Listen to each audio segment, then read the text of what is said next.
کہ پاکستان کا قاتل ذوالفقار علی بھٹو تھا اور جمہوریت کا قاتل بھی ذوالفقار علی بھٹو تھا. وہ کیوں وجہ؟ جس کے اقتدار کی منتقلی جو ہے مجیب الرحمان کو ہو جائے. اور پاکستان کی آزادی کے 23 سال بعد پہلی بار اگر بنگالی مسلمان اقتدار میں آ رہا تھا تو انہوں نے نعرہ لگا دیا ادھر تم ادھر ہم، جو ڈھاکہ جائے گا اس کی ٹانگیں توڑ دی جائیں گی. اور اقتدار اگر مجیب کو دیا گیا تو پیپل پارٹی کے دفتر سے سرکاری حکم نکلیں گے. تو جمہوریت تو آج تک نہیں ہے. آج ہمارا مولوی ڈھولوی کیوں ہو چکا ہے؟ آج ہمارا ٹیچر پھٹیچر کیوں ہو چکا ہے؟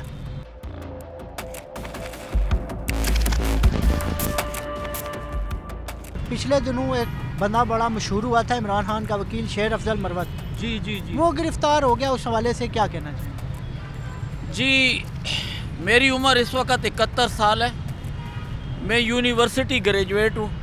میں نے پاکستان کی سیاست کو دیکھا ہے.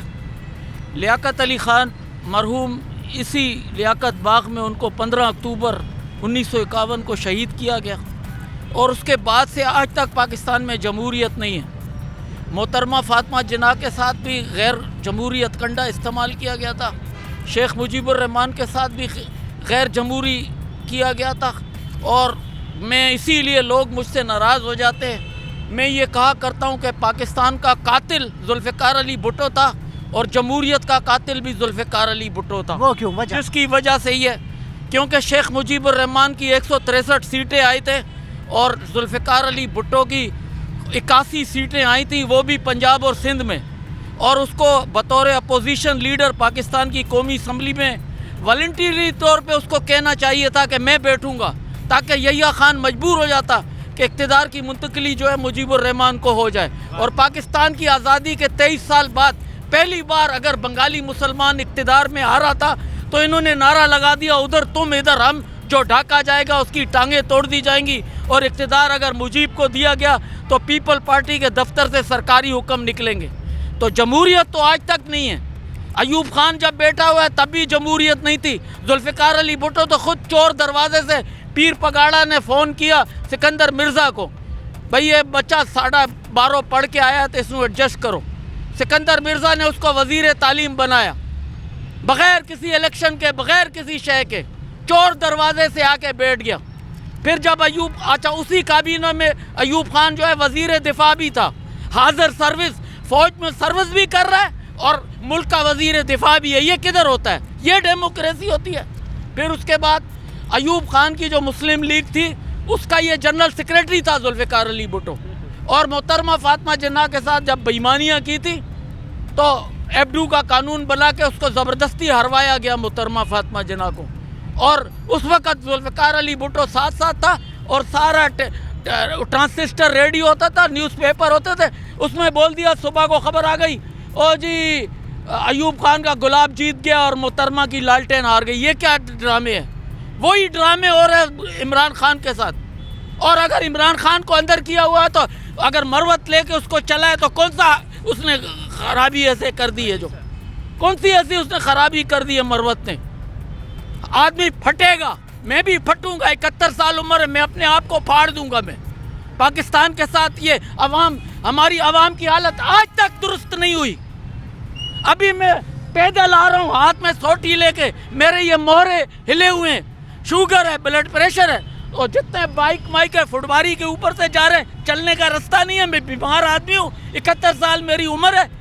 یہ قومی اور صوبائی اسمبلی میں جو آ کے لوگ بیٹھتے ہیں یہ کیا کرتے ہیں؟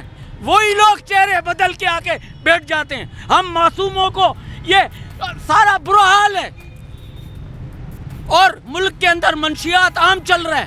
روکا ہے انہوں نے روکا ہے. آرڈر چرس، افیم، گانجا اور نشہ پلا کے عورتوں کے ساتھ اور لڑکوں کے ساتھ لونڈے بازیاں اور باپ بیٹی کے ساتھ برا کر رہا ہے. یہ بھائی جو ہے اپنی بہن کے ساتھ برا کر رہا ہے. یہ اسلامی نظام آ رہا ہے یا جمہوریت آ رہی ہے؟ کیا آ رہا ہے؟ کب آئے گا؟ وہ کون سا دن ہوگا جو آئے گا؟ یہ خالی ڈرامے بازی. جس کو دیکھو مونچھیں منہ میں جا رہی ہیں، جس کو دیکھو ماتھے کے اوپر بال سجایا ہوا ہے. اللہ کا نبی صلی اللہ علیہ وسلم فرماتا ہے ماتھے کو ننگا رکھو. ادھر اللہ نبی کا نور پڑتا ہے، اس کو ننگا رکھو. یہ رکھ کے آپ نماز پڑھتے ہو اور جبین مقام سجدہ پہ مس نہیں ہوتی. اور جب مس نہیں ہوتی تو سجدہ نہیں ہوتا، سجدہ نہیں ہوتی تو نماز نہیں ہوتی۔ مسجدوں میں آ رہے ہو کان میں بالیاں ڈال کے، ٹوپس ڈال کے، نگینے ڈال کے، یہ اسلام نبی نے یہ تعلیم دیا تھا؟ کیا یہ پاکستان کی قوم کی ثقافت ہے؟ میں ادھر بوڑ بازار گزرا ہوں، ہر آدمی کہہ رہا ہے مرحبا ویلکم، اندر آئیے چاچو یہ لیجئے۔ میں نے بولا میں یہ لینے آیا ہوں؟ یہ تو میں تمہیں پاکستان کا چہرہ دکھانے کے لیے آیا ہوں کہ یہ جتنی ڈمیاں ممیاں مرد کے لباس میں اللہ تعالیٰ حکم دیتا ہے، مرد کا لباس مرد کے لیے، عورت کا لباس عورت کے لیے، عورت کا لباس مرد نہ پہنے اور مرد کا لباس عورت نہ پہنے، عورت مرد کی وضع قطع حلیہ لک نہ اختیار کرے، اسی طرح مرد بھی عورت کی وضع قطع حلیہ لک نہ اختیار کرے۔ اور مزید حکم ہے مرد کے اوپر کہ اس کے لباس میں کوئی نگینہ، کوئی جگمگ جگمگ جھلمل جھلمل، کوئی سلمے ستارے، کوئی شیشے، کوئی امبرائڈری، کوئی چمک، کوئی ساٹن، کوئی سلک، کوئی ریشم مرد کے لباس میں نہیں ہوگی۔ تو میں نے بولا یہ تو تمہارا سارا سکھوں کا لباس ہے، یہ سکھ اور ہندو پہنتے ہیں۔ آج ہمارے شادی میں دولہا پہن کے جاتا تھا، چلو بھائی تھوڑا مان لیا تھوڑی دیر کے لیے، چلتی یہ بن گیا۔ ابھی تو مہمان آنے گرامی جو جا رہے ہیں وہ بھی سکھوں والا لباس پہن کے ولیموں میں جا رہے ہیں، نکاحوں پہ جا رہے ہیں۔ یہ ہمارے پاکستان کا لباس ہے؟ نہیں، یہ ہمارے پڑوسی ہندو ملک کا لباس ہے، سکھوں کا لباس ہے، ہمارا لباس نہیں ہے۔ ہماری داڑیاں جو ہیں، داڑیاں وہ ان کا ہندوؤں کا گاڈ ہوتا ہے ہنومان، اس کے بہت سارے گاڈ ہیں، گنیش ہے، کرشنا ہے، شیوا ہے، گنپتی ہے، اور پھر ان کی لیڈی خدا بھی ہوتی ہے، لکشمی بھی ہے، گجروں والی بھی ہوتی ہے۔ اس کو کیا بولتے ہیں وہ گجروں والی؟ اروما۔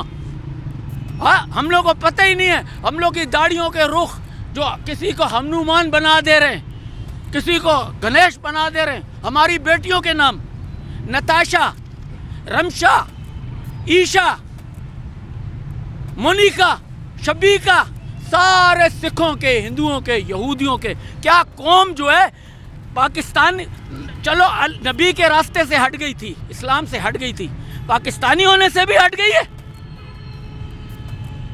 تو میں تو اللہ کے نبی صلی اللہ علیہ وسلم کے اوپر درود روزانہ بھیجتا ہوں۔ میں اللہ سے یہی کہہ رہا ہوں، یا اللہ یہ تیرے نبی علیہ السلام نے تجھ سے لے کے ہم کو دیا تھا یہ ملک، بس نبی کے دامن کا واسطہ دیتا ہوں یا اللہ تجھے میں کہ میرے پاکستان کو بچا لے۔ اور 16 دسمبر گزر گئی ہے، آج میں ساری رات نہیں سویا۔ کیوں نہیں سویا ہوں؟ میں نے محترمہ فاطمہ جناح کا الیکشن اتنے چھوٹا تھا، اسے میں دیکھا ہے، یاد ہے سن 65 کی جنگ، سن 71 کی جنگ۔ 71 کی جنگ میں فرسٹ ایئر کا اسٹوڈنٹ تھا کراچی میں، عبداللہ ہارون کالج لیاری کھڈا میں۔ فیض احمد فیض شاعر جو ہیں یہ میرے پرنسپل تھے، جن کو راول پنڈی سازش کیس میں گرفتار بھی کیا تھا، یاد ہوگا آپ لوگوں کو۔ تو ان کا میں شاگرد رہا۔ میں آپ سے یہی کہہ رہا ہوں کہ رات کو ڈھاکہ میں بمباری ہو رہی تھی، ہمارے ایئرپورٹ انہوں نے ناکارہ کر دیا، اور آج کے دن جنرل امیر عبداللہ نیازی نے ہتھیار ڈالے۔ سیم وہی منظر ابھی ہے، سیم وہی منظر ہے، سیم۔ تو یہ کہتا ہوں کہ مروت کے ساتھ زیادتی ہو رہی ہے، عمران خان کے ساتھ زیادتی ہو رہی ہے، باقی سارے باہر ہیں، خالی ایک ہم ہیں کہ اگر جو بھی عمران خان کو سپورٹ کرنے کے لیے باہر نہیں نکلتا۔ کیوں بھائی؟ جمہور کے کیا معنی؟ جمہور کے معنی ایسے لوگ جو بغیر کسی دباؤ کے اپنی مرضی خوشی سے جس کو چاہیں سپورٹ کریں، اس کا مطلب ہے جمہور۔ عربی کا لفظ ہے شعب، شین عین بے۔ بھائی نبی علیہ السلام کہاں پیدا ہوئے؟ نبی علیہ السلام مکہ المکرمہ میں، جو ان کے محلے کا نام تھا شعب ابی طالب، شعب ابی طالب کی گلی میں، جو ابی طالب کے اولادوں جیسے لوگ ہیں، انہوں نے اس کو محلے کو بسایا تھا، اس لیے اس کو بولا جاتا ہے شعب ابی طالب۔ ابھی اسی طرح پاکستان کا سفارت خانہ ہوگا تو اس کو بولا جائے گا سفارہ پاکستانیہ شعبیہ الپاکستانیہ، پاکستان کے باشندوں کا، پاکستان کے عوام کا وہ سفارت خانہ۔ اسی طرح جمہور کے معنی بھی لوگ، شعب کے معنی بھی لوگ، اور ایک اور لفظ ہے ناس، قرآن پاک کی آخری سورت سورہ ناس، ناس کے معنی بھی لوگ۔ لیکن ان تین ورائٹی کے الگ الگ فرق ڈالنا سیکھو۔ جمہور کے معنی جس کے اوپر بغیر کسی بیرونی دباؤ کے وہ جو چاہے جس کو چاہے سپورٹ کرے، نمبر ایک۔ شعب کے معنی یہ ایک خاص مخصوص علاقے خطے کے رہنے والے، ایک خاص گلی میں رہنے والے، ایک محلے میں رہنے والے لوگ، ان کو بولا جاتا ہے شعب۔ شعبیہ الپاکستانیہ، رسول علیہ السلام پیدا ہوئے مکہ میں، شعب ابی طالب میں، یہ اس کے معنی بھی شعب، باشندے، نیشنلز۔ اور اسی طرح تیسرا لفظ ہے ناس، ناس معنی عام لوگ، کامن مین، کامن پیپل، قرآن پاک کی آخری سورت سورہ ناس۔